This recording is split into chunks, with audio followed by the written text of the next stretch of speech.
CTET के परीक्षा में बैठने वाले आपके लिए सीडीपी बेहद ही महत्वपूर्ण है। बाल विकास शिक्षा अधिगम, इसमें जो अंक आने चाहिए वो 25 से 30 के बीच। 30 हो तो अच्छा, नहीं तो 25, 26, 27, 28, 29, 30, तभी आपकी रिजल्ट होने की संभावना बहुत बढ़ जाएगी। तो सीटेट के क्लास के क्रम में पहला क्लास प्रस्तुत कर रहा हूं और ये पहला चैप्टर है और ये इस चैप्टर का नाम है विकास की अवधारणा और अधिगम से संबंध। लगभग 2 से 3 प्रश्न पूछे जाते हैं, कभी 2 कभी 3, आना ही है। और इसको 2 से 3 वीडियो में प्रस्तुत करूंगा। ये पहला वीडियो है, सुन लेना, आपको एक भी प्रश्न छूटेगा नहीं। पहला देखें कि विकास की अवधारणा, ये दिया हुआ अवधारणा माने कॉन्सेप्ट, गहरी समझ होनी चाहिए। अब प्रश्न सीधा नहीं पूछता है, प्रश्न गहराई में जाकर के पूछता है, जहां पर कंफ्यूजन ज्यादा होगा, इसलिए कॉन्सेप्ट की पकड़ अच्छी होनी चाहिए। तो विकास कहते किसको हैं? तो विकास के बारे में जानने का अरस्तु एक महान दार्शनिक जो ग्रीस का हुआ करता था, सिकंदर का गुरु भी था, उसने विकास के बारे में यह बतलाया कि विकास आंतरिक और बाह्य कारणों से व्यक्ति में होने वाला परिवर्तन है। आंतरिक और बाह्य ये 2 शब्द हैं। आंतरिक माने कि इंटरनल, जैसे विवेक, बुद्धि, ज्ञान, जिसको आप बाहर से देख नहीं सकते हैं। अब बाह्य हुआ कि शरीर का लंबाई, भार, जिसको देख सकते हैं। इन दोनों का डेवलपमेंट, इन दोनों में परिवर्तन, ये विकास है, इसका ये कहना हुआ। दूसरा है मुनरो कहा कि भ्रूण अवस्था से लेकर के और वृद्धावस्था तक, कि जब बच्चा निर्माण की अवस्था में आ जाता है, उसमें स्पंदन शुरू हो जाती है, धड़कन शुरू हो जाती है, और वहां से लेकर के धड़कन ने, बल्कि मान सकते हैं कि एक स्पर्म से जहां से बच्चे का निर्माण होता है और मृत्यु तक पॉजिटिव अथवा निगेटिव विकास होना ही होना है। शारीरिक विकास, मानसिक विकास, अन्य विकास के कई पहलू हैं। ये मृत्यु पर्यंत, जीवन पर्यंत जिसको कह सकते हैं कि मृत्यु तक ये होता ही रहता है, यही इसका कहना है। अब आता है कि विकास के तहत कौन कौन सा पैरामीटर्स आता है, अवयव क्या आता है, जिसको विकास के तहत अध्ययन करना उचित है। ये सामान्य सा इसको ऑब्जर्वेशन से भी जान सकते हैं। एक शारीरिक विकास, इसको फिजिकल भी कहते हैं, जो दिखाई पड़ता है, शरीर का रूप, रंग, आकार। दूसरा हो गया क्रियात्मक विकास, इसको कहते हैं कि जैसे आपके एक्टिविटीज में बोलने का, उठने का, बैठने का, चलने का, ये भी दिखाई पड़ता है। संज्ञानात्मक विकास, इसको कॉग्निटिव कहते हैं, ये भाव के स्तर पर होता है, जो दिखता नहीं है लेकिन उसके व्यवहार से प्रकट हो जाता है। ये आगे हम देखेंगे जी इसके तहत क्या क्या आता है। इसके आता है, इसके बाद ध्यान रखिएगा सामाजिक विकास, जैसे व्यवहार करना, समाज के साथ रिएक्ट करना, बड़े बूढ़े के साथ सम्मान, ये सब इसके तहत आता है। धार्मिक गतिविधि, सांस्कृतिक गतिविधि, ये सब इसके साथ, इसके सामाजिक विकास के तहत आता है। तो विकास में गुणात्मक परिवर्तन और परिमाणात्मक दोनों तरह का परिवर्तन इसमें शामिल है। गुणात्मक माने गुण, जैसे बुद्धि, विवेक, ये सब गुण है, ये सब गुण है। समस्या का समाधान करना, ये गुण है। और परिमाणात्मक अर्थात जिसको देख सकते हैं, सीधा बात, देख सकते हैं किसको, जैसे शरीर की लंबाई हुई, आकार हुआ, भार हुआ, इन सबको देख सकते हैं। ये परिमाण के आधार पर जिसको माप सकते हैं, जांच सकते हैं, देख सकते हैं, ये सब परिमाण के आधार पर आता है। इसके बाद आता है कि अब आता है कि विकास के लक्षण क्या है। लक्षण भी एक बेसिक कॉन्सेप्ट से ही जुड़ा हुआ होता है, ये कोई बहुत बड़ी बातें नहीं है। कुछ लक्षण तो अनुभव से आप जानते होंगे, लेकिन फिर भी ये जान ले कि विकास का लक्षण कि गर्भधारण से मृत्यु पर्यंत तक चलती है, जीवन पर्यंत चलने वाली प्रक्रिया है। तो विकास ऐसा नहीं है, हाँ इसकी गति अलग अलग हो सकती है, लेकिन ये जीवन पर्यंत चलेगी। फिर ये सकारात्मक और नकारात्मक भी हो सकती है। एक ऐसा स्थिति भी आ सकता है कि जब विकास ह्रास की स्थिति में चला आता है, उसको हम लोग निगेटिव विकास कह सकते हैं, क्योंकि इंसान जब वृद्ध होता है तो उसका दांत टूट जाते हैं, वो झुक करके चलने लगता है, वो एक नकारात्मक विकास है, लेकिन उसमें परिवर्तन आता रहता है। फिर विकास बहुआयामी है, मल्टी डायमेंशनल।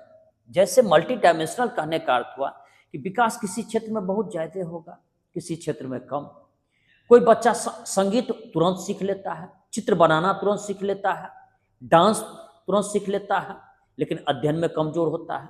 कुछ बच्चा पढ़ाई लिखाई में बड़ा तेज होता है, तो वो अन्य कार्यों में कमजोर होता है। कुछ बच्चे का सामाजिक गतिविधि बहुत बेहतर होता है, तो फिर वो अध्ययन पढ़ाई की गतिविधि उसका कमजोर होता है। ये मल्टी डायमेंशनल है, कई सारे फैक्टर्स इसमें आते हैं। इसके बाद आगे है कि विकास के गति में उल्लेखनीय व्यक्तिगत अंतर हो सकता है। कुछ बच्चा एक्स्ट्रा ऑर्डिनरी है, कुछ बच्चा अच्छा है, कुछ बच्चा साधारण है, और कुछ बच्चा बिलो द एवरेज है, और कुछ बच्चा को तो हम लोग समान भाषा में कहते भोदा है, कमजोर है। तो लेकिन विकास उसमें अंतर आ सकता है। इसके बाद देख लीजिए, तो ये यही कहना हुआ कि कुछ बच्चे में विकास बड़ा तेज रफ्तार से होगा, कुछ बच्चा में विकास धीमा होगा, कुछ बच्चा में विकास एवरेज होगा, कुछ बच्चा तो विलक्षण बच्चा होता है, असाधारण बच्चा होता है, वो वो ऐसे गति से विकास करता है जो अकल्पनीय है, अविश्वसनीय है, जो मनुष्य के सोच से परे है। उसको गॉड गिफ्टेड भी कहते हैं, ईश्वरीय देन भी कहते हैं, लेकिन ऐसा 1000 में कोई एक होता है। अब देखते हैं विकास के भिन्न आयाम क्या है। पहला, शारीरिक विकास। शारीरिक विकास के तहत आता है कि लंबाई, ऊंचाई, शारीरिक सौष्ठव, ये सब आता है, और ये आंख से देख सकते हैं, ये दृष्टिगोचर है, पता चल जाता है। बच्चे की लंबाई बढ़ रही है, पता चल जाता है, भार बढ़ रहा है, पता चल जाता है, शरीर मोटा हो रहा है, पता चल जाता है, शरीर दुबला हो रहा है, पता चल जाता है। ये दिखने वाली है, ये बाहर से ही स्पष्ट पता चल जाता है। लोग देख करके ही बता सकते हैं कि आपका स्वास्थ्य कैसा है, शरीर का विकास कैसा है, देख करके ही बता सकते हैं। ये दृष्टिगोचर है। ये 2 बातों पर निर्भर करती है। एक, फादर मदर का डीएनए, वो लंबे हैं तो ज्यादा उम्मीद के बच्चे लंबे होंगे, वो बाद में जाकर के उनकी लंबाई अच्छी होगी, अब बाद भी हो सकता है। और दूसरा, पारिवारिक पोषण। पारिवारिक पोषण, या उसको कह लीजिए पोषण, भोजन भात रहन सहन, इस पर भी निर्भर करता है, इस पर भी निर्भर करता है। दूसरा विकास है, इसको कहते हैं मानसिक विकास। मानसिक विकास के तहत आता है याददाश्त शक्ति, कल्पना करना, स्मरण करना और अवलोकन करना, निरीक्षण करना, समस्या का समाधान करना। कुछ व्यक्ति को देखिएगा जो किसी बात को देख करके जल्द ही ऑब्जर्व कर लेता है, जी ये क्या घटित हुआ है, क्या होगा, इसका आगे क्या परिणाम होगा।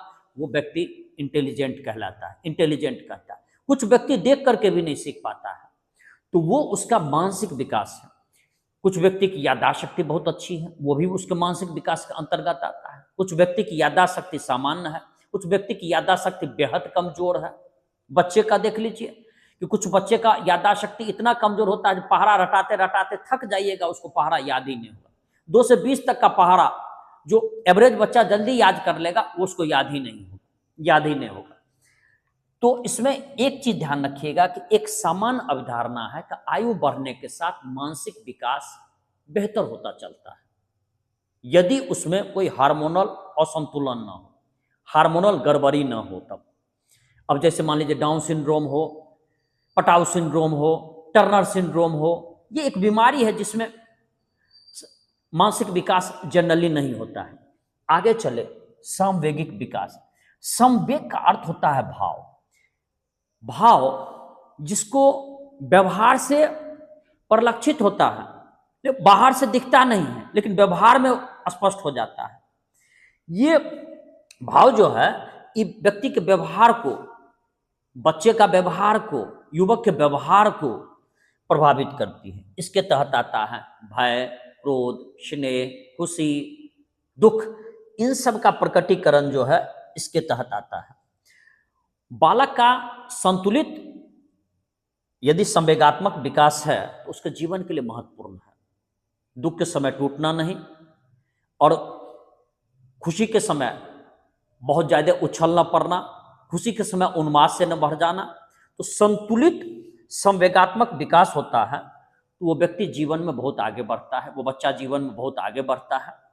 इसके बाद संवेगात्मक विकास में पारिवारिक वातावरण भी बड़ा महत्वपूर्ण है। जिसके परिवार में ज़्यादा मारपीट हो रही है, माता पिता के बीच अनबन चल रहा है, माता पिता के बीच मारपीट होती है, परिवार में क्लेश कला है, वहाँ का बच्चा का संवेग अनियंत्रित होता है। वो स्वयं मारपीट, वो स्वयं क्राइम की तरफ जा सकता है या अवसाद में आ सकता है। उसके अंदर कई तरह की फीलिंग्स, ऐसी फीलिंग्स आती है जो सामान्य बच्चे में नहीं आती है, उस तरह की फीलिंग्स उसके अंदर डेवलप हो जाती है, तो उसमें संवेगात्मक विकास अच्छा नहीं होता है। अगला आता है सामाजिक विकास। ऐसा विकास जो बच्चा समाज से सीखता है।